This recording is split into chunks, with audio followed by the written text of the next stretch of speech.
હવામાન નિષ્ણાંત અંબાલાલ પટેલે ચોમાસાને લઈને વધુ એક આગાહી કરી છે। રાજ્યમાં ચોમાસાનું આગમન થાય એ પહેલાં વાવાઝોડાનો ખતરો છે।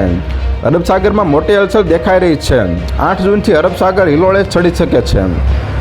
8 જૂનની આસપાસ અરબ સાગરમાં ડીપ ડિપ્રેશન બનશે। બંગાળની ખાડીમાં પણ ડીપ ડિપ્રેશન બનશે। 8 થી 14 જૂન વચ્ચે અરબ સાગરમાં ક્વચિત વાવાઝોડું ચક્રવાત બની શકવાની સંભાવના અંબાલાલે વ્યક્ત કરી છે।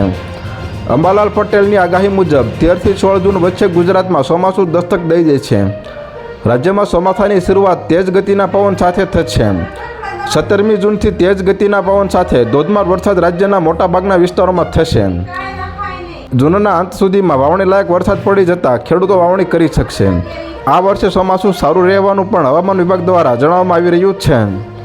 તો હાલ અત્યાર માટે આટલું જ મિત્રો, ફરી મળીએ નવી અપડેટ સાથે। તે પહેલાં વિડીયોને લાઇક કરી ગુજરાત ટોપ ન્યૂઝ ચેનલને સબસ્ક્રાઇબ કરો અને પાછળ આવેલું બેલ આઇકન પણ દબાવો, જેથી તમને નવી નવી ખબરો મળતી રહે।